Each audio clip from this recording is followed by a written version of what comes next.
안녕하십니까.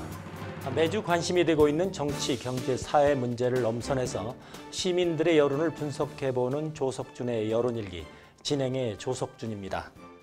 여론일기 이번 주에는 얼마 남지 않은 6.4 지방선거에 대한 이야기를 해볼까 합니다.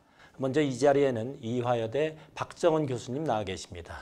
안녕하십니까? 네, 안녕하십니까? 그리고 한국여론방송의 김동주 PD 나와 계십니다. 네, 안녕하십니까? 세월호의 참사로 애도의 물결이 이어지면서 이번 선거는 예전에 비해서 상당히 조용하게 유세 활동이 이루어지는 것 같습니다. 실제 여야 후보들은 확성기 사용이나 노래, 율동을 자제하는 등의 조용한 선거운동을 하고 있습니다. 하지만 이번 선거는 1인 7표제로 개인이 뽑아야 될 후보가 모두 7명입니다. 그렇게 세월호 추모 속에서도 우리 지역을 이끌어갈 후보를 잘 뽑는 것이 아주 중요하다고 하겠습니다. 어떻습니까? 앞서 시민들의 인터뷰를 통해서 6.4 지방선거에 대한 의견을 들어보셨을 텐데요. 먼저 두 분 6.4 지방선거에 대해서 어떤 것이 떠오릅니까?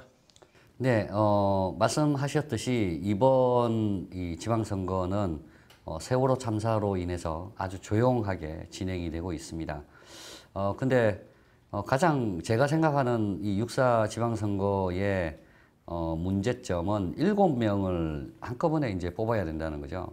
그래서 저도 이제 제가 살고 있는 지역에서 그 7분을 이제 투표로 뽑아야 되는데 그 7명이 사실 그 후보로 따지면 한 명을 뽑기 위해서 한 3명 정도 적어도 그런 그 후보들이 출마를 하고 있습니다. 그래서 그 21명이나 되는 사람들을 정말 그 투표하는 입장에서 어떤 사람을 뽑아야 될지라고 하는 거에 좀 고민도 있고 그리고 실제 유권자들이 그 사람들의 어떤 이 배경이라든지 그리고 이제 중요한 공약 사항 뭐 이런 것들을 정말 꼼꼼하게 살펴볼 수 있을까라고 하는 그런 그 걱정이 최우선적으로 좀 생각이 됩니다.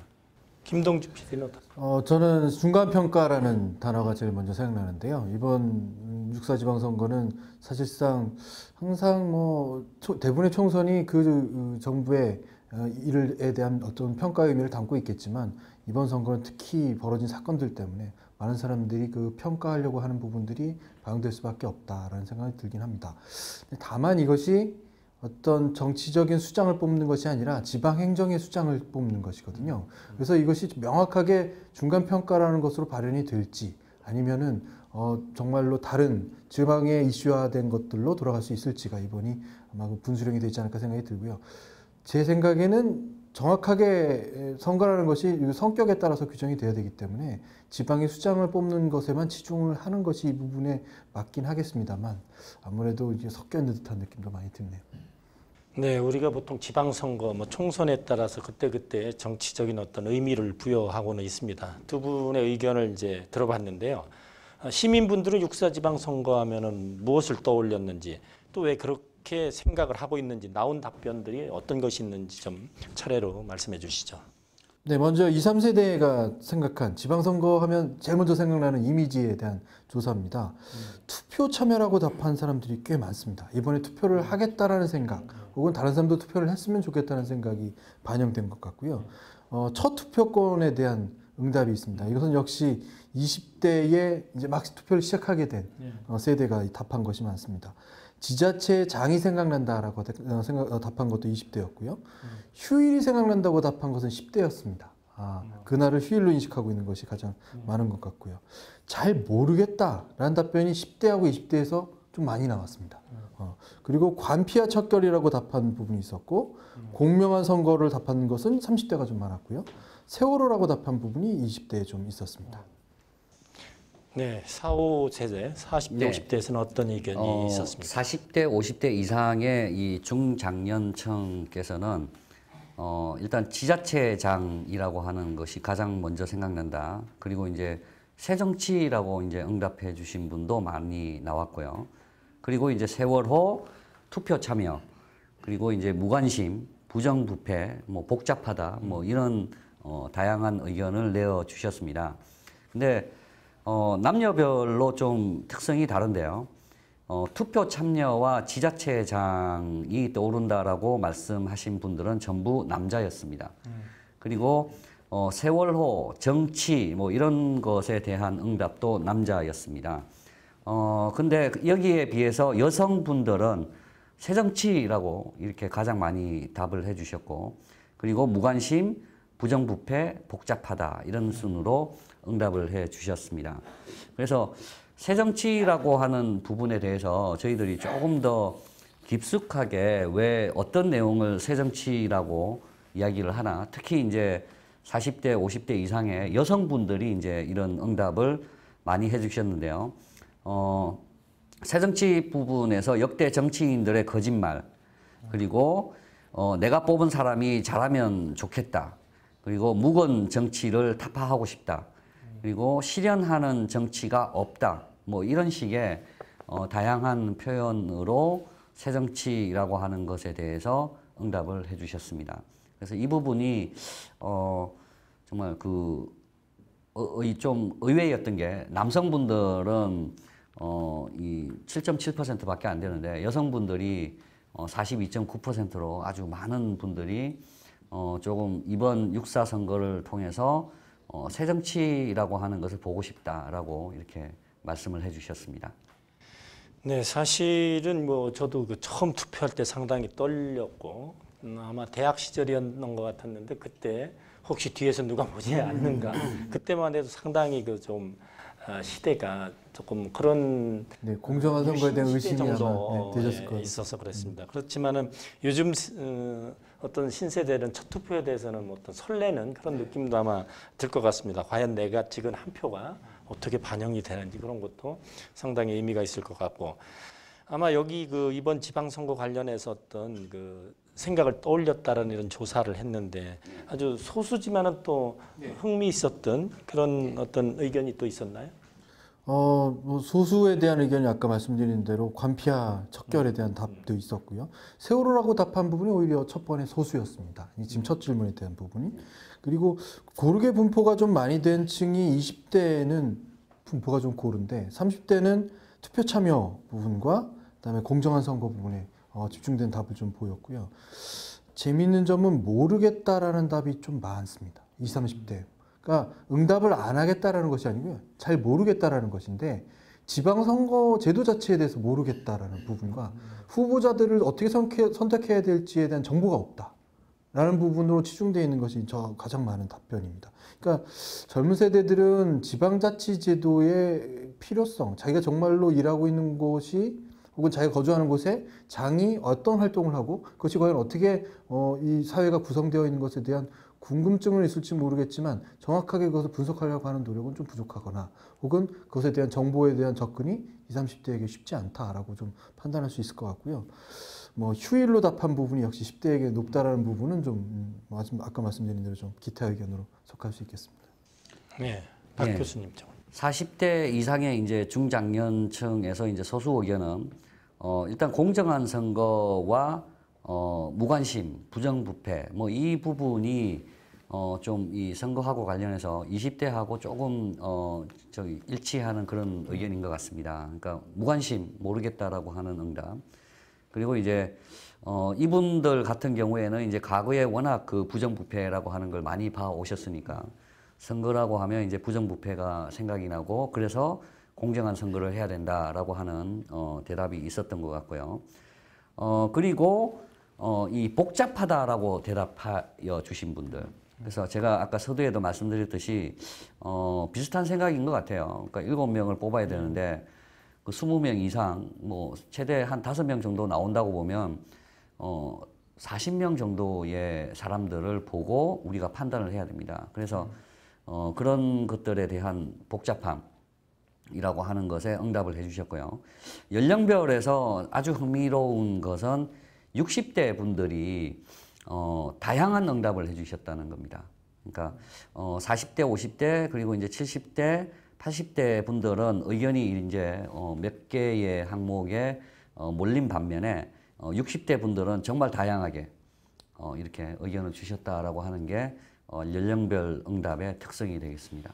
네, 통상의 어떤 선거를 보면은 총선에서는 정당에 투표하는 경우가 많고 지방선거에서는 주로 이제 인물을 많이 본다고 돼 있었습니다. 그렇지만은 우리나라의 역대 지방선거를 보면은 특히 이제 아주 지역적으로 그 여야의 어떤 격차가 많이 나는 곳 빼놓고 서울의 경우에는 어떤 이슈에 따라서 아예 뭐 구청장 전체가 한 당으로 가기도 하고 반대로 오기도 하고 가는 그런 양상을 보이고 심지어는 어떤 정당이 관계가 없는 그런 후보의 경우에는 번호를 또 잘 뽑으면 또 의회의 인물이 당선이 되는 그런 경우도 있어서 그 후보자의 어떤 자기 번호를 뽑을 때 일희일비하는 그런 경우를 많이 보았습니다. 이런 것이 전부 다 아까 그 시민들의 의견으로 나온 복잡하다 또는 우리 박 교수님이 말씀하셨던 몇십 명의 후보자를 과연 어떻게 다 아느냐.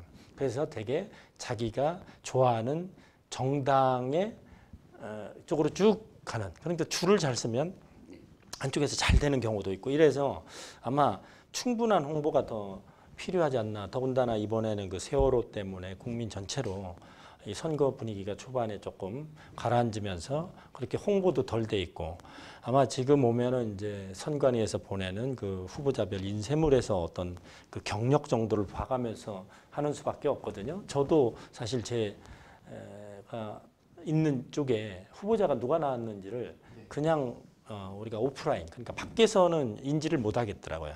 나중에 집으로 그게 와야 될 것 같은데 하여튼 이런 어떤 복잡한 양상 또는 이럼에도 불구하고 어차피 우리가 풀뿌리 민주주의가 잘 되려면 이런 유권자들이 스스로 후보자를 또 면밀히 잘 그런 인쇄물이라든가 홍보물을 통해서 체크를 해야 되겠다, 점검을 해야 되겠다라는 생각이 듭니다.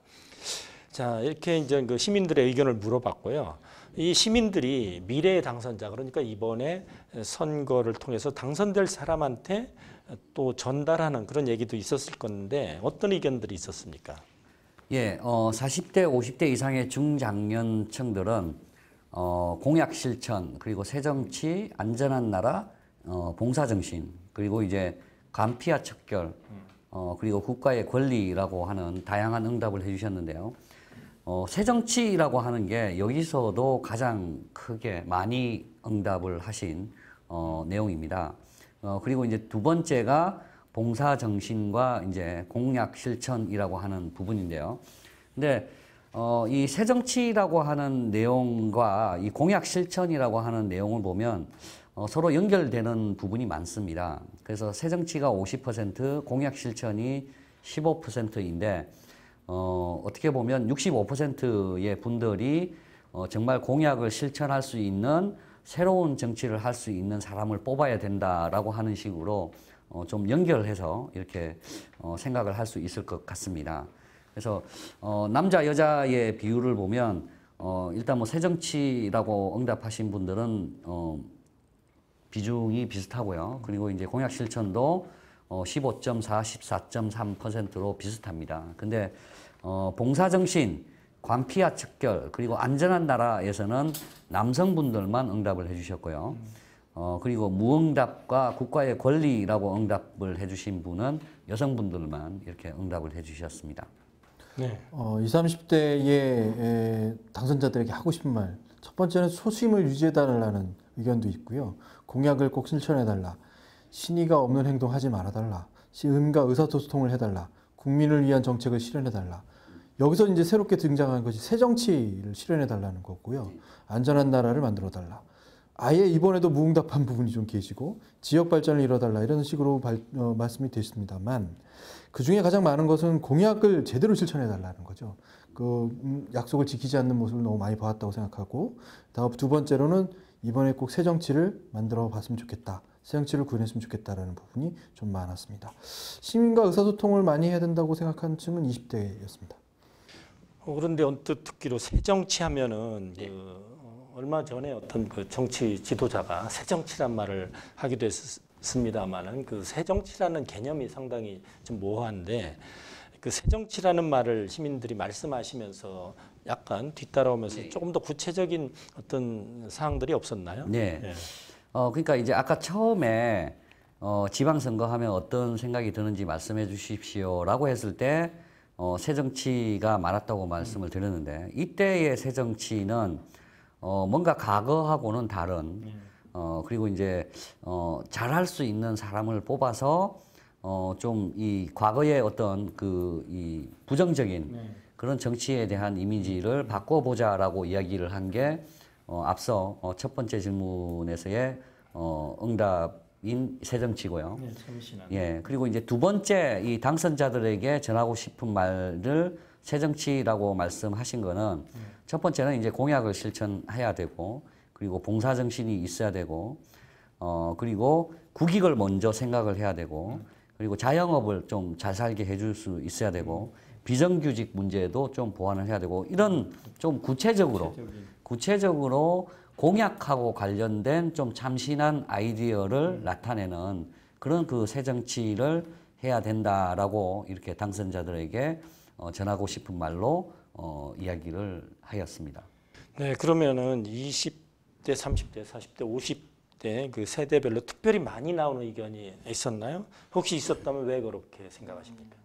20대, 30대, 특히 10대는 물론 투표를 이번에 하지 않습니다만 주로 많이 나온 의견들이 아까 말씀하신 드린 대로 공약을 꼭 실천하라는 건데 공약을 제대로 실천하고 있는지 없는지에 대한 정보 자체를 모르겠다라는 그 부분이 많고요. 꼭 실천해야 한다라는 뭐 당위성에 대한 부분은 역시 많습니다. 그리고 새정치에 대한 말씀은 첫 번째 질문에서 20, 30에서 청년층은 답하지 않은 부분이거든요. 두 번째부터는 새정치에 대한 말이 나오는데 경각심을 갖고 다 새롭게 시작해달라는 것과 깨끗한 정치, 세금을 꼭 사회에 환원해달라는 것, 부정부패가 떠오르니까 부정부패하지 않는 정치 해달라는 것, 비리가 없어졌으면 좋겠다. 이런 부분들이 다 새정치에 포함되는 것으로 볼 수 있겠는데요. 조금 재미있는 것은 시민과의 의사소통을 20대가 좀 강조한다라는 부분입니다. 20대는 시민들에게 있어서 20대에게 뭔가 이 정치인들이 향해서 답변을 하거나 뭔가 메시지를 전달하지 않는다고 느끼는 것이 좀 많은 것 같습니다. 그래서 20대는 시민과의 의사소통을 좀 더 강조해 달라라는 부분이 많았습니다. 네, 40대, 예. 50대는요? 40대, 50대 이상에서 연령별로 분포를 보면 40대, 50대는 새정치라고 100% 말씀을 해주셨고요. 그리고 70대, 80대에서는 50%씩 새정치라고 말씀을 해주셨습니다. 그래서 40대, 50대가 이야기하는 새정치라고 하는 부분과 70대, 80대 분들이 이야기하는 새정치는 조금 다를 것 같습니다.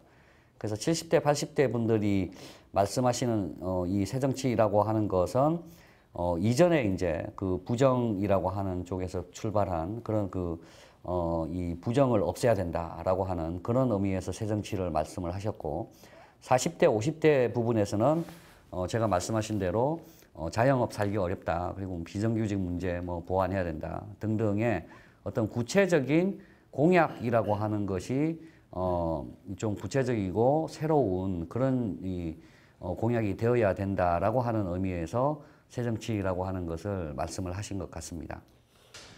그런데 제가 이렇게 경험에 의한 바에는 공약 실천을 상당히 국민들이나 시민들이 원하긴 하는데 이 후보자들이 선거를 앞두고 선심성 공약이나 상당히 황당한 공약을 내세우는 경우가 상당히 많습니다. 그 짧은 시간 내에 그 공약에 대한 어떤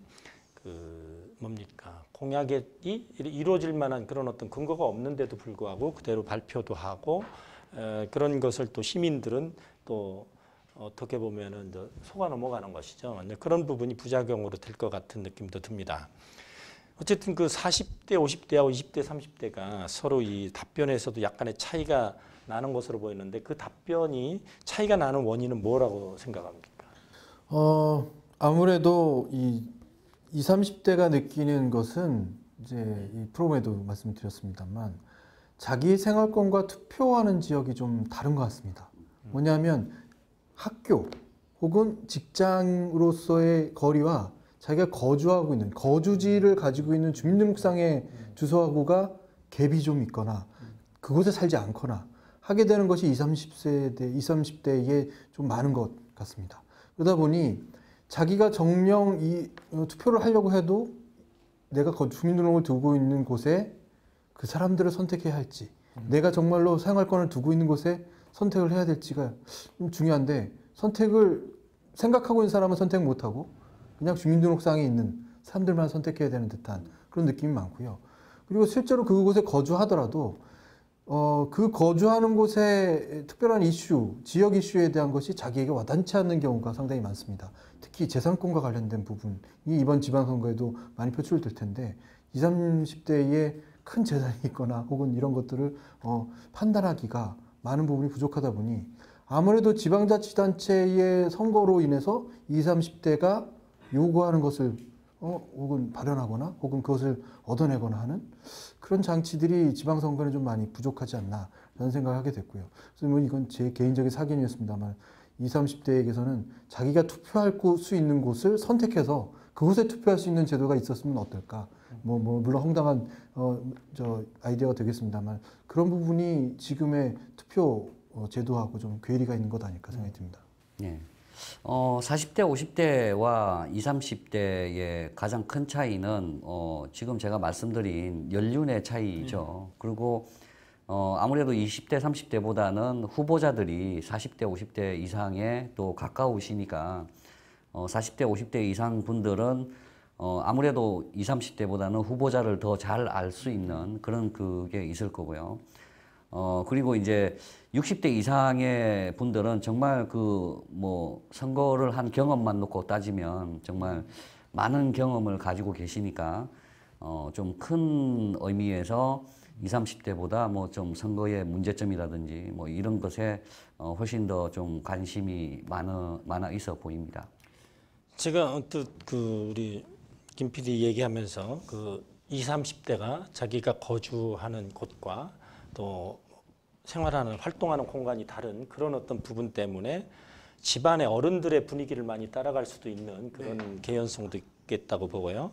또 하나는 그 어른들이 아까 박 교수님이 얘기할 때도 인물 정보가 풍부하기 때문에 아무래도 그런 것을 얘기하면 이 젊은 20, 30대는 오히려 총선이나 대선 때는 스스로의 선택이 많이 이렇게 가능하지만 이 지방선거에서는 오히려 나이 든 부모님들 세대의 그런 부분이 20, 30대에도 어떻게 보면은 반영이 될 수 있는 그런 부분이 있지 않을까. 상당히 여론조사 이거를 해보면 흥미가 있을 것 같습니다. 나중에 어떤 투표의 어떤 성향에서 그 집안에서 보통 저도 그런 경험을 많이 해봤는데 집에서 대선이라든가 총선의 경우 그때는 갈리는 경우가 많이 있죠. 집에서도. 근데 아마 이 지방선거는 아까 그런 부분들 거주지하고 생활하는 환경의 차이 또는 인물 정보에 대한 부족 이런 부분들이 오히려 20, 30대가 제대로 어떤 투표권을 행사할 수 있는 그런 기회를 못 갖게 되는 게 아닌가라는 생각이 듭니다. 한 가지 여기에 조금 첨언할 부분이 있다면 20, 30대 특히 20대에게는 투표가 일종의 놀이화되는 것들이 2010년에 있었던 것 같습니다. 그러니까 놀이화되면서 자기가 마음에 들지 않거나 이미지상으로 자기가 부정적인 이미지를 가지고 있는 것에 반대 현상으로 반대 투표, 역투표를 했다고 생각이 들거든요. 2010년에는. 네. 그런 것들이 이미 지금 2014년에 일반화돼 버린 느낌이고요. 그 일반화되어 있는 상태에서 특별한 새로운 이슈가 있는지 이번 선거를 통해서 물론 세월호라는 큰 이슈는 있습니다. 그것이 젊은 세대에게 과연 투표율을 이만큼 끌어올릴 수 있을 만큼의 이슈가 되어 있는 것인지라는 부분도 생각이 드는데 그것이 공교롭게도 지난번에도 천안함 문제나 이런 것들이 되겠습니다만 이번 지방선거 때 특히 이런 이슈들에 의한 발현이 지방선거로 이어집니다. 그래서 말씀드린 대로 지방선거에 지방의 행정의 수반이나 혹은 행정의 의회 의원을 뽑는 것들에 대한 이슈가 아닌 중앙정치에 의한 이슈들이 계속 넘어오고 있거든요. 공교로운 사건이 계속되고 있긴 합니다만. 그래서 지방자치 제도 자체에 투표하는 것이 아니라 뭔가 또 다른 이미지에 대한 투표가 계속되고 있다는 것이 이제 이번 지방선거, 지난번 지방선거 가지고 있는 조금 다른 면 같습니다. 근데 그게 지역이라고 하는 게 살고 있는 곳과 내가 지금 생활하는 곳이 이제 생활하는 곳과 내 주소지라고 하는 게 다른 경우를 말씀을 하셨는데 이게 많은 경우에 정말 내 생활 지역은 부산인데 주소는 지금 이 생활하고 있는 곳은 서울인 경우가 많아요. 그러니까 특히 대학생들 경우는 예. 그러니까 이제 그런 경우에 이 정말 투표를 하러 부산까지 가야 되는 그런 상황이 생기는 거죠. 근데 이 조 회장님이 말씀하신 것처럼 정말 그 부모들하고 아니면 그 좀 연세가 있으신 분들하고 젊은 사람들 간에 어떤 대화나 토론이 돼서 어떤 그 사람들이 지금은 이제 지역을 바꿀 수는 없으니까 그러니까 그 지역에 그 인물들을 잘 아는 사람들의 의견을 듣고 싶고 뭐 토론도 하고 뭐 이런 문화가 되어 있으면 문제가 없을 텐데 제가 아까 4.5 토론이라고 하는 걸 해보면서 느꼈던 점은 정말 그 20, 30대와 40대, 50대, 60대 이상의 그 중장년층들이 정치라고 하는 이슈를 가지고 토론을 하느냐, 상의를 하느냐, 그 문제에 있어서는 정말 회의감이 많이 듭니다. 그래서 우리나라 문화 자체가 어른들하고 정치적인 이슈를 젊은 사람들이 토론한다. 물론 젊은 사람들이 그 토론을 하고 싶어 하기도 하겠지만, 이 어른들이 좀 거부를 하는 경향이 있는 것 같아요. 예, 그러니까 이제 그런 게 좀 이 세대 간에 좀 나아져야 되는 그런 부분인 것 같습니다.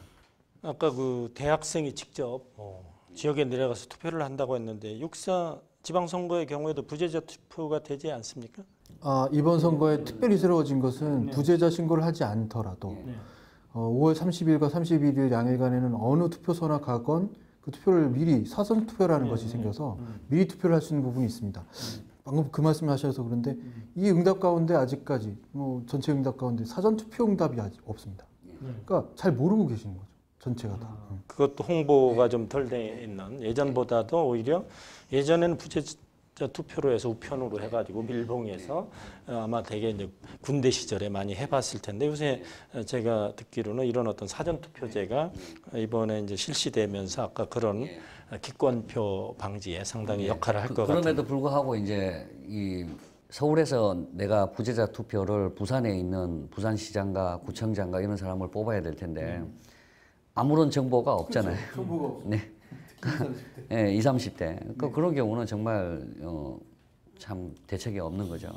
어떻게 보면은 모르겠습니다. 그게 준비가 될지 모르지만 요새는 그 IT가 발달해 있기 때문에 모든 후보자의 정보를 PC라든가 이런 데 넣어 가지고 거기서 어떤 아이디로 검색도 해보고 하는 그런 어떤 부분이 상당히 활성화되면 좋은데 아마 우리나라가 전 세계에서 선거에 IT 시스템을 제일 많이 도입한 나라라고 합니다. 거의 한번 투표하자마자 집계가 되고 하니까 앞으로 희망컨대는 그런 어떤 부분도 돼서 네, 아니 있습니다. 네. 중앙선거관리위원회 네, 물론 거기 들어가면 홈페이지에 있는 걸로 좀 스마트폰에 앱을 다운받을 수 있게 돼 있어요. 인물 그 정보를, 그 후보자 정보를. 근데 이제 그런 것도 이제 사실 모르는 분들도 많고, 그러니까. 우리가 거리라고 하는 게 좀 주는 내가 생활하면서 알 수 있는 뭐 이 사람들이 어떤 뭐 노력을 했고 뭐 이런 것들이 중요한 거지. 사실 그 말씀드린 대로 너무나도 많은 사람들의 그런 그 배경이라든지 공약에 대해서 일일이 다 확인을 하고 사실 투표한다는 게 어렵잖아요. 그러니까 그런 측면에서 아무리 IT나 뭐 이런 들에 의해서 좀 정보라고 하는 게 많이 이렇게 가공이 된다고 하더라도 거리에서 느끼는 그 이질감이라고 하는 거는 어쩔 수 없다는 거죠. 네, 정말 다양한 의견들이 많이 나왔는데 두 분 패널께서도 미래의 당선자한테 전하고 싶은 생각이나 또 의견이 있으신가요? 예. 물론 지방자치단체 수장에게 말하고 싶은 것은 그 지역을 위해서 일하는 일꾼이라는 것이죠. 그래서 지역 사람들과 끊임없이 소통하고 그 다음 날부터 정말 시장에서 할머니 손을 붙잡았던 그 손을 놓지 말아달라는 부분입니다. 그 다음 날부터 바로 그 현장으로 달려가 주길 바라는 것과 두 번째는 그 공약으로서 내세웠던 것들에 나중에 뭐 공약 이행률 같은 경우는 발표하긴 합니다만 정말 첨예한 어떤 대립이 됐던 공약들을 뒤로 미루거나 아예 실천하지 않거나 혹은 자기가 이것이 오류가 있음에도 그 공약을 뭐 어떤 정치적인 이유로 밀어붙이는 경우들이 상당히 많은 자기 고집을 피운다든지 하는 것들이 또 생기는 거죠. 그러니까 현실적인 행정가가 돼야 되는데 끝까지 정치인으로 남아버리는 듯한 느낌이 많아서 정말 행정의 수반이라는 입장과 그리고 끝없이 시민들과 소통하고 그들의 의견을 반영해야 된다는 입장을 잊지 말아달라는 것이 이제 제가 드릴 수 있는 말씀이겠습니다. 네, 박 교수님요. 저는 사실 그 7분을 뽑는 거에 대해서 상당히 좀 회의적인 생각을 많이 가지고 있는 사람입니다. 그래서 지금 제가 뽑아야 하는 시장 그리고 구청장 뭐 이런 분들에 대해서는 어떤 제가 시민으로서 그리고 이제 국민으로서 생활이나 뭐 이런 것에 좀 뭐 민원 같은 거가 생겼을 때 정말 하나하나씩 챙겨줄 수 있는 그런 그 엄마 같은 마음 뭐 이런 게 이제 필요한 사람이 누구일까? 이 봉사라고 하는 거에 대해서 40대, 50대 분들이 또 이렇게 언급을 해주셨는데 봉사 정신이 있어야 된다라고 하는 말로 이렇게 말씀을 해주셨는데 저는 정말 그런 부분이 필요하다고 생각을 하고요. 위에 있으려고 하지 말라라고 하는 거. 그러니까 그게 사실 이 서번트잖아요. 공무원이라고 하는 게. 그러니까 이제 그 말 자체가 이 지역 주민들을 이렇게 이 서브하는 정말 그 어떻게 보면 하인과 같은 뭐 그런 그 부분이 이 행정가들 그 뭐 시장이나 구청장님들 뭐 이런 분들 같은데 저는 그 다음에 있는 사람들은 뭐 하는 사람인지 모르겠어요, 솔직히. 그러니까 시의원, 뭐 구의원 이런 분들이 어떤 일을 하는지. 그러니까 제가 아까 이 토론을 하면서 패널 분들한테 물어봐도 잘 모르더라고요. 그래서 그런 사람들을 왜 뽑아야 하는지 뭐 그런 것도 그렇고 뭐 교육감이라고 하는 부분은 제가 자식을 두고 있기 때문에 상당히 중요하게 생각을 합니다. 교육정책이라고 하는 걸 수립하고 실행하시는 분이기 때문에. 그래서 그런 그 뭐 봉사정신이 필요한 부분은 뭐 어떤 그런 사람들이고, 나머지 분들은 제가 솔직히 뭐 왜 뽑아야 하는지, 그런 부분들은 그냥 기권을 하면 안 되는 건지, 뭐 그런 것도 한번 물어보고 싶습니다. 저도 개인적으로는 이렇게 공직을 해보니까요, 그 공약에 대한 그 현실성 여부 또는 이제 공약의 이행 여부의 어떤 평가 이런 부분이 또 정당별로 서로 이해관계가 틀리기 때문에 그것이 다시 정치 이슈화 되거든요. 이런 것을 잘 할 수 있는 뭐 시민단체라든가 이른바 공약에 대한 검증위원회라고 할까? 그런 것을 객관적으로 좀 해줄 필요가 있겠다.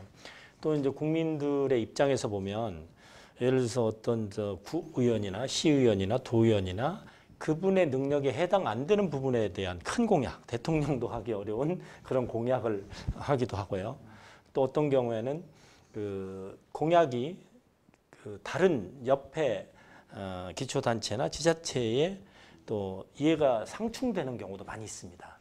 그런 경우에는 예를 들어서 비행장을 건설을 하는데 서로 다 공약해놓으면 어디 한 군데는 펑크가 나거나 아예 다 펑크가 날 수 있지 않겠습니까? 이런 어떤 부분도 사실은 조정 내지는 검증이 돼야 되겠다. 어떻게 보면 공약이 너무 남발이 돼가지고 아예 공약은 그 가끔 가십에서 나오는 빌공짜, 지키지 않는 그런 약속인 것처럼 이렇게 되는 것이 문제라고 볼 수 있을 것 같아요. 자, 그러면 이 지방선거에 임하는 그 후보자들의 자세도 물론 중요하지만은 우리 유권자들도 상당히 중요한 그 마음가짐이나 자세를 취해야 될 것 같은데 두 분 유권자들은 어떤 자세로 임해야 된다라고 생각을 하십니까? 이거는 이제 개인 질문으로 제가 생각하고요. 그러니까 제 생각에는 투표를 꼭 해야 하는 것은 맞습니다. 그리고 그것이 정말로 정보를 잘 수집해보고 누군가 판단해야 하는 것도 맞고요. 그러나 이제 젊은 세대에게 가장 큰 어려움이 이 사람이 누군지 모르겠다라는 부분이기 때문에 이럴 때 정말 어떤 자세를 가져야 하는가가 20, 30대 가지는 고충 가운데 하나입니다. 정치에 참여를 하고 싶어도 그 참여할 수 있는 대상에 대한 잘 모르겠다. 정말 어떻게 알 수 있을까라는 부분이어서요. 어떻게 보면 20, 30대에게 좀 주문하고 싶은 거는 지역 정치에도 관심을 가져야만 한다. 그러니까 지역에 어떤 일들이 벌어지고 있는지에 평상시부터 관심을 가질 수밖에 없다. 그래야만 내가 사용하는 생활권 혹은 내 거주지에 해당하는 부분이 그나마 나아질 수 있다는 것인데 선거 때만 돼서 잠깐씩 관심을 가지려고 하다 보니 어렵고 힘든 것 아닌가. 그러니까 평상시에도 뭐 지나다니면서 혹은 내가 듣고 있는 이야기들로부터 많은 정보를 수집하면서 생각해봐야 되는 것 아닐까 생각이 듭니다. 20, 30대의 가장 중요한 점은 어디 놀 곳이 좋은가, 누구하고 만난 것이 좋을까라는 것들에 상당히 많은 관심이 있고 그것을 나름대로는 많이 지금 그 정보 공유를 하고 있는 것 같거든요. 그런 기반에 좀 서서 거기서부터 출발해서라도 이 지역은 과연 무엇인가, 내가 생활하는 지역에 필요한 것은 과연 무엇인가라는 것을 평상시에 좀 많이 느껴봤으면 좋겠다. 그리고 그것이 물론 인물 하나에 대한 정보가 워낙 부족하다고 느끼기 때문에 확실히 선택할 수는 없다고 치더라도 그 무엇이 필요한 것인가에 대한 아는 것만 있어도 그 다음 단계로 넘어갈 수 있지 않을까라는 생각해 봅니다. 투표라고 하는 게 이제 많은 분들이 우리가 행사해야 되는 기본권이다, 권리다라고 이렇게 생각을 하시는데 기본 권리이기도 하지만 기본적인 의무이기도 합니다. 그래서 반드시 투표해야 된다라고는 저도 이제 뭐 그 부분이 가장 중요하다고 생각을 하고요. 근데 선택이라고 하는 거에 있어서 정말 그 객관적으로 판단을 잘 해라라고 하는 부분은 저도 모르는데, 저도 객관적 기준이 뭔지 지금 알지 못하는 상황에서 남은 시간 동안 정말 후보들의 공약을 이렇게 철저히 살펴보고 뭐 그렇게 해야 될 필요가 있는데 사실 자신할 수가 없어요. 그러니까 지금 예를 들어서 시장, 뭐 도지사, 뭐 이런 분들을 공약을 보면 공약집이라고 해서 정말 책이잖아요. 그러니까 야, 저걸 진짜 다 읽을 수 있을까라고 하는 그런 생각도 있고요. 그리고 뭐 예전에 우리 이제 40, 50대 분들이 많이 언급을 해주셨는데 뭐 학연, 지연, 뭐 여기에 너무 연연하지 마라. 뭐 그런 말씀들을 많이 하시는데, 근데 모르는 사람이다라고 생각을 하면 사실 학연, 지연에 이끌릴 수밖에 없는 게 또 우리나라 국민들의 어떤 특성인 것 같아요. 그래서 이제 그런 부분이 정말 어떻게 타파할 수 있을까. 그래서 생각한 거는 가급적 사람들하고 모이는 장소에서 이런 정치적인 이슈를 가지고 토론을 하는 그런 시간을 좀 많이 가졌으면 좋겠습니다. 그러니까 뭐 40대, 50대 분들은 이제 최근에 뭐 이렇게 만나서 이야기를 하다 보면 사실 6.4 선거 이야기를 상당히 많이 하거든요. 예, 그러니까 젊은 층에서도 아까 이제 우리 김 PD가 말씀을 하셨지만 모였을 때 이제 혼자 그걸 다 공부하고 하기가 어려우니까 또 모임에 가면은 그 중에 한 분은 또 아주 잘하는 사람이 있어요.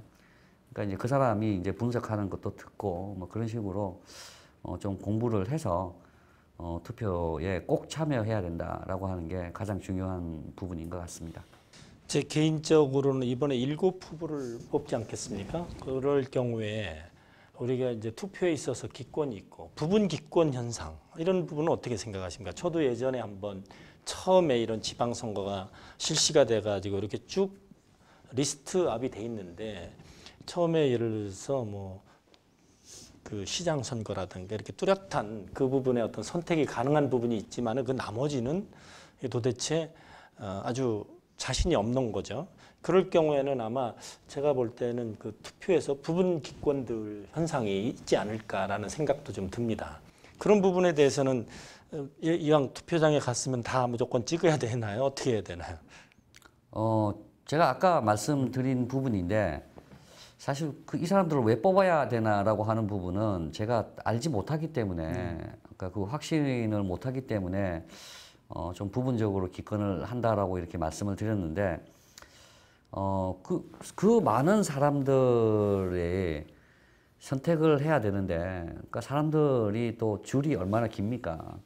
근데 안에서 고민을 할 수도 없고 그러면 밖에서 고민을 하고 들어와야 되는데 그럼 7명에 대해서 내가 뭔가 좀 적어서 이렇게 들어가거나 뭐 이런 그걸 해야 되는데 그게 사실 가능한 건지 뭐 그런 생각도 들고요.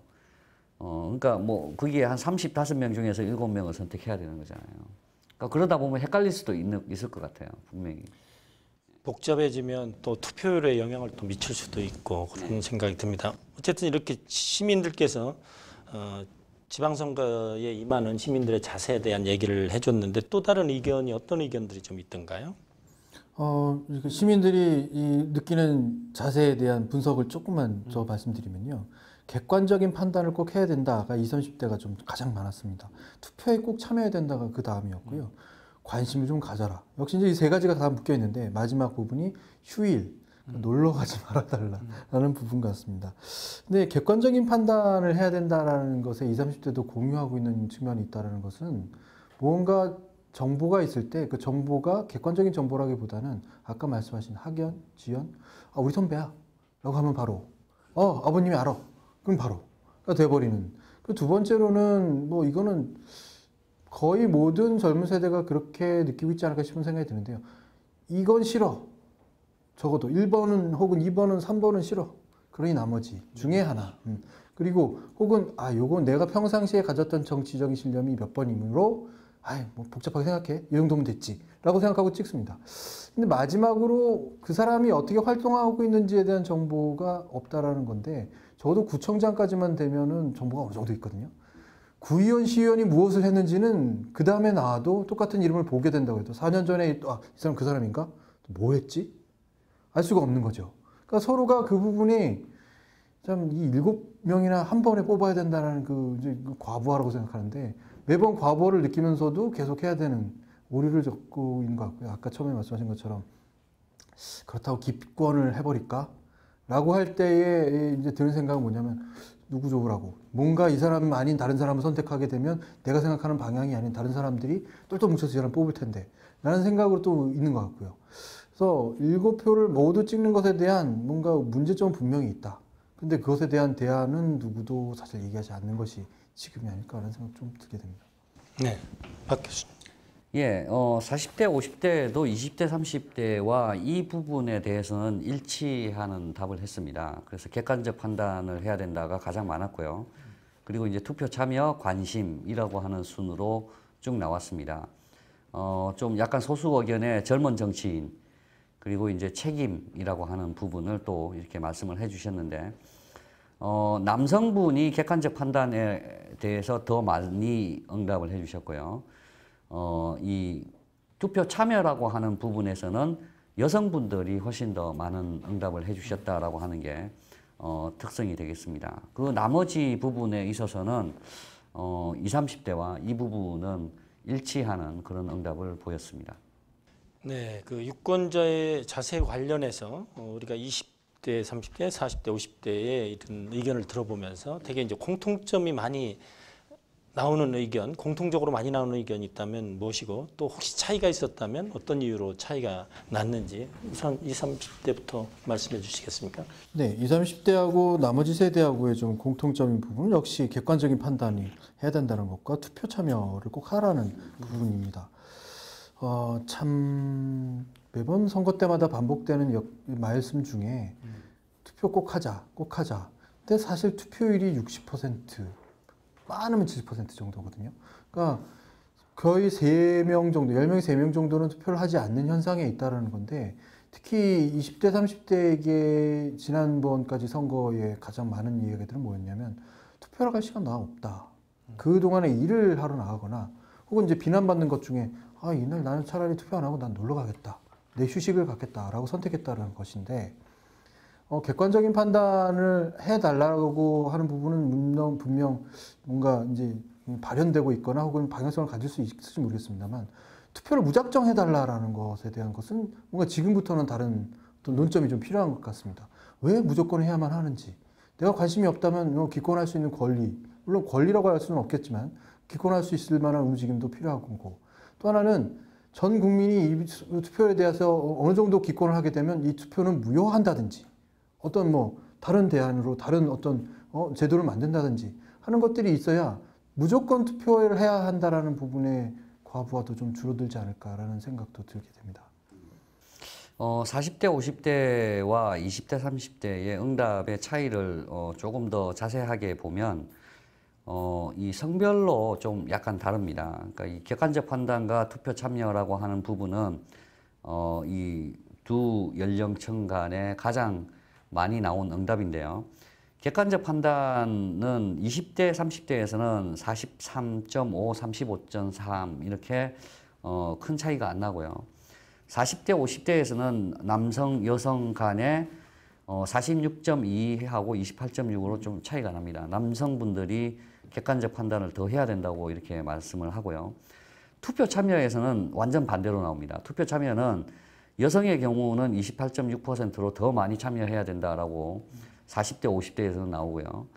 20대, 30대에서는 남성이 30.4, 여성이 17.6으로 남성이 훨씬 더 투표 참여를 많이 해야 된다라고 이런 응답을 보였습니다. 그래서 이 두 부분에서 이것도 연륜이라고 하는 거에서 나오는 것 같습니다. 아직 그 학생이고 또 이제 사회생활을 얼마 하지 않은 그런 상태에서의 남성과 여성이라고 했을 때 특히 이제 여성들 같은 경우는 우리가 흔히 정치에 이제 좀 관심이 남성보다 좀 덜하다라고 하는 그런 그 의견들이 있는데 그런 게 이제 젊었을 때의 이야기인 것 같고요.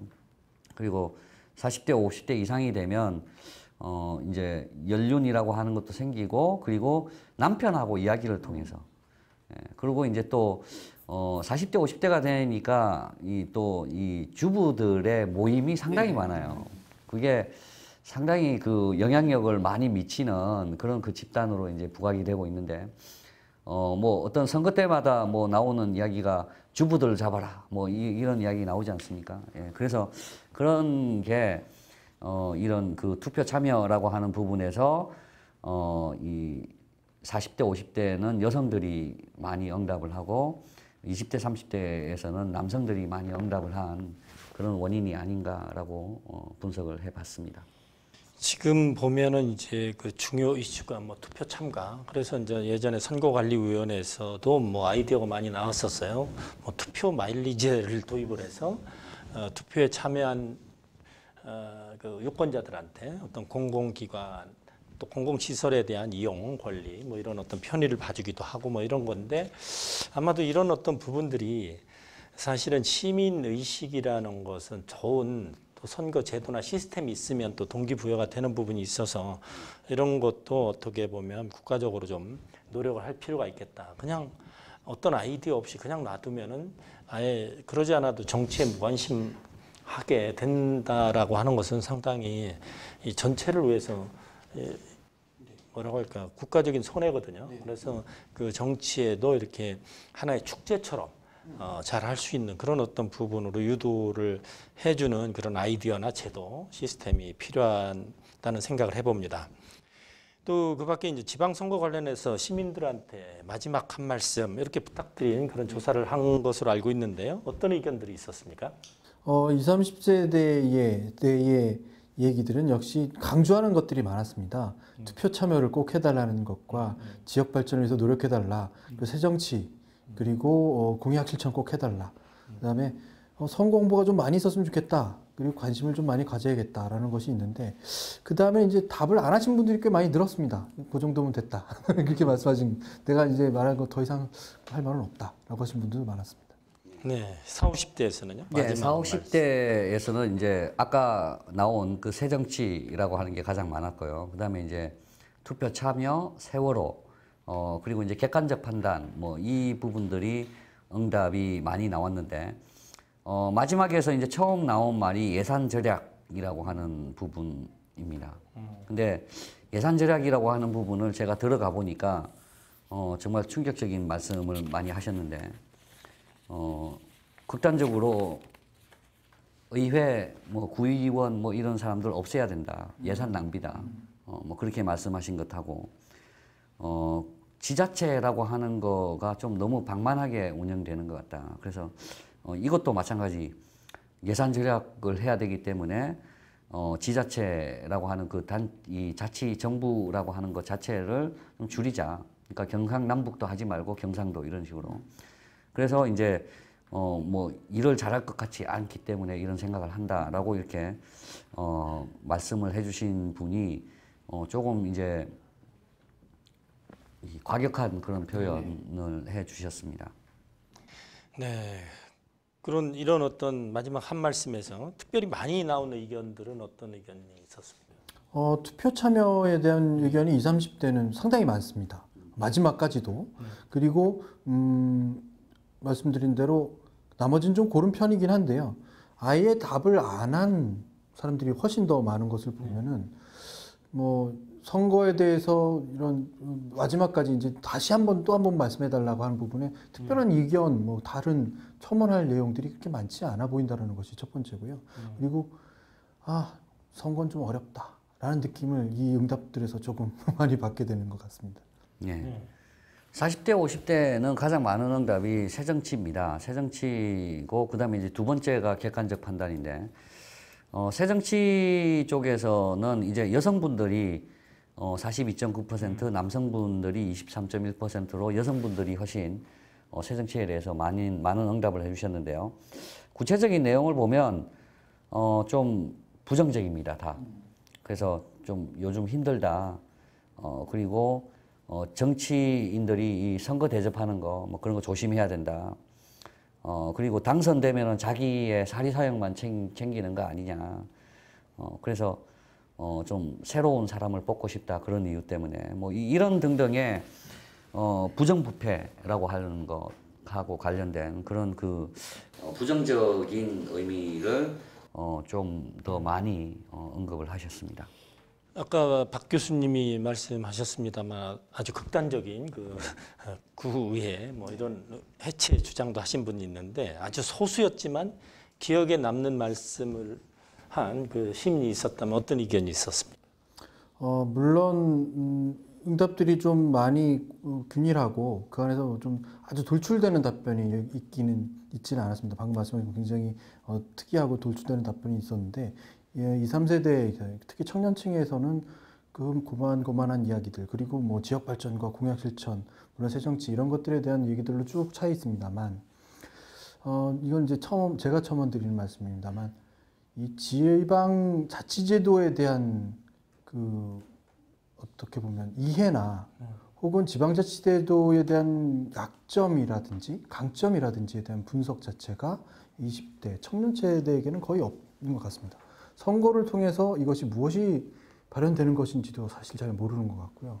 그러니까 역으로 이제 문제점을 지적할 수 있는 것은 지방자치 제도 자체가 순수한 지방자치 제도이기보다는 중앙 정부의 어떤 일종의 자치 이양 수준이라고 생각하거든요. 저 대한민국의 지방자치제도는 완벽한 지방자치제도를 이루지 못하고 있는 것들이 결국은 지방자치제도를 전국적으로 일괄 시행하고 또 법으로 명령하듯이 시행하는 부분들이 많아서 스스로가 스스로를 결정하기보다는 그때그때 이슈에 해당하는 걸로 그냥 장만 뽑아서 대표자만 선출하는 듯한 의회라고 뽑아서 어떤 활동을 맡기긴 하지만 그닥 그것에 대한 중요성, 의원들에게 뭔가 어필하고 하는 것들이 그닥 많지 않은 것들을 보면 지방자치 제도 자체가 스스로 원해서 한다기보다는 뭔가 그냥 의뢰해야 되는 것들 혹은 그냥 이끌려가는 듯한 느낌이 많아서 그 자체에 대한 고심을 청년 세대가 과연 할 수 있을까라는 생각도 좀 들긴 하고요. 두 번째는 이 선거운동의 기간이 보통은 많으면 한 달 정도고요.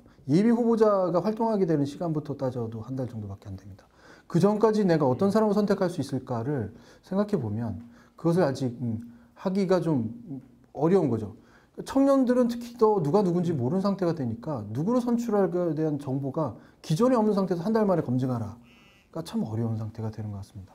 그러니까 선거 제도의 자체도 좀 많이 변해야 되지 않을까. 특히 사전선거 운동에 대한 부분을 좀 더 풀어서 이게 정보를 평소 중심부터 필요한 사람이 누군지를 검증할 수 있는 부분이 필요하지 않을까 생각도 좀 드네요. 사실 뭐 지방선거가 풀뿌리 민주주의라는 그런 측면에서 긍정적인 면도 있지만 이 행정 낭비라든가 뭐 예산 낭비 이런 어떤 부분이 많이 있는 것 같아요. 제가 아는 분들도 인구 불과 몇만밖에 안 되는 시군 이런 데서 공무원이 숫자가 뭐 몇천 명씩 되기도 하는 뭐 그런 어떤 사례도 있고요.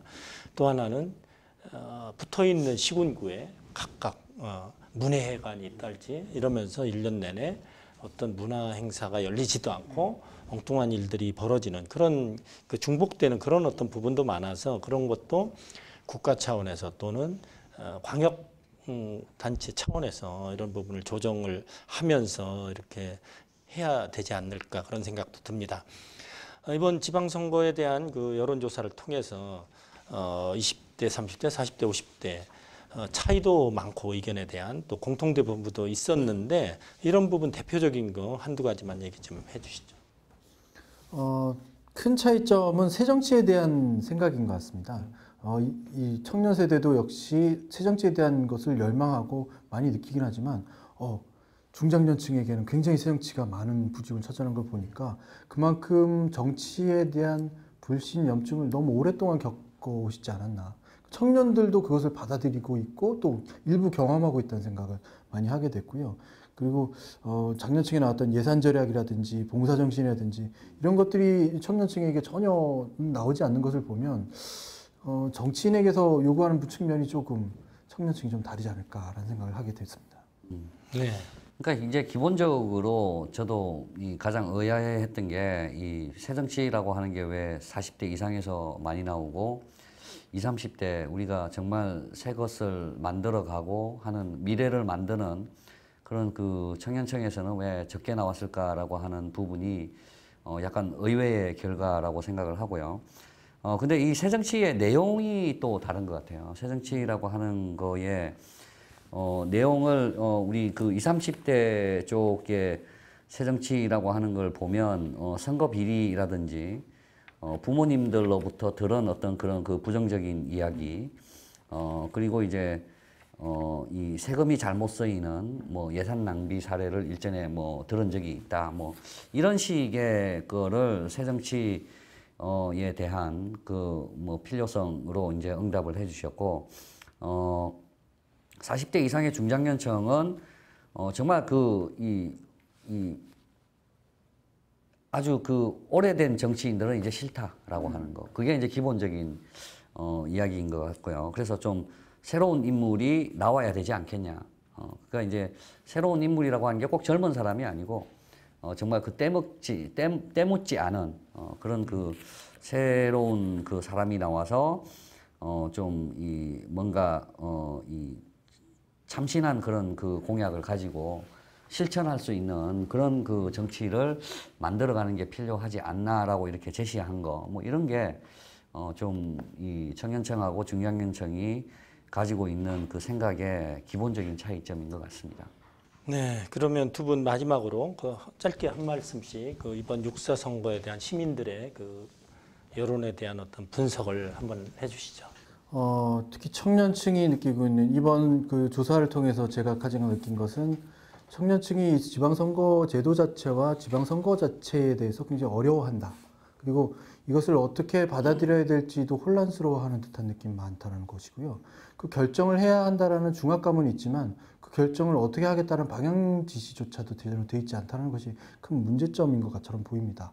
그러나 지난번 아까도 말씀드렸습니다만 지난 그 지방선거에서 발현됐던 투표를 꼭 해야 한다라는 특히 젊은 층이 투표를 하지 않는 것으로 유명하고 젊은 층으로부터 투표를 끌어내기가 어렵다라고 정치권이 굉장히 많이 느꼈던 것이 이젠 지난 지방선거를 통해서 그리고 이번 선거를 통해서는 투표는 당연히 해야 되는 것으로 젊은 층이 인식하고 있다는 것에 대해서는 투표율이 진짜 어떻게 나올지는 저는 잘 모르겠습니다만 인식하고 있다는 것은 상당히 긍정적인 것으로 생각이 듭니다. 다음 끝으로 말씀드릴 수 있는 것은 청년층이 지방자치제도에 아까 말씀드린 것처럼 정말 후회 대상이 되기 위해서는 이 제도, 기타의 많은 것들이 조금 청년층에게 배려될 것들이 좀 많겠다라는 것을 또 한번 느끼게 됩니다. 예, 중장년층의 이 의견들을 전체적으로 한번 이렇게 그 요약을 하자면, 일단 말씀드린 것처럼 새정치라고 하는 거에 오래된 거 싫고 예전에 그 부정이라고 하는 거 계속해서 보는 거에 질렸다라고 하는 게 이제 새정치를 보고 싶어 하는 그런 그 갈망으로 볼 수 있고요. 나머지 의견들은 이번에 세월호 참사라고 하는 게 정말 선거에 반영이 되겠구나라고 하는 걸 느껴줄 수 있게끔 하는 거였습니다. 그래서 안전에 대한 거, 그리고 이제 국민을 책임져야 된다라고 하는 그런 말이라든지, 관피아에 대한 이야기, 뭐 이런 것들이 다 이제 좀 조금씩 뭐 직접적으로 세월호 이야기가 나오기도 했고요. 그러니까 그런 것처럼 좀 이 국민들을 도외시하는 그런 정치인은 뽑지 말자, 뭐 그런 식의 이제 말씀을 해주셨는데, 그런 그 세월호 참사하고 관련된 그런 의견들, 그렇게 뭐 나머지는 다 이제 계속해서 나오는 이야기인 것 같아요. 뭐 선거는 반드시 해야 된다, 투표 참여해야 된다, 객관적으로 판단해야 된다. 그러니까 그건 이제 선거하고 우리가 참여해야 되는 시민들의 태도라고 하는 것하고 관련된 거고, 나머지 큰 두 개의 이 범주는 하나는 이 새정치, 뭐 계속 오래된 거 보기 싫다. 그리고 이제 하나는 세월호 참사로 인한 그런 안전 문제. 뭐 그렇게 요약을 해볼 수 있겠습니다. 네, 오늘은 얼마 남지 않은 6.4 지방선거에 대한 시민들의 다양한 의견을 들어봤습니다. 저도 개인적으로 보면 우선 그 인물에 대한 또 공약에 대한 홍보 부족이 조금 문제가 되겠고요. 또 시민들이 이 새정치를 바라려면은 꼭 투표를 참여해서 선거에 대한 정보도 많이 얻고 또 자기 의견을 표현을 해줘야 되겠다라는 생각이 듭니다. 이번 6.4 지방선거 풀뿌리 민주주의를 실현하기 위한 관문이라고 볼 수 있겠습니다. 앞으로 4년간 우리 고장을 직접 이끌어갈 의원과 장을 뽑는 일인 만큼 투표권 행사를 통해 본인의 의사를 표현한다면 조금 더 자기 지역을 사랑할 수 있는 계기가 되지 않을까 이런 생각을 해봅니다. 조석준의 여론일기 오늘 순서 여기서 마치겠습니다. 감사합니다.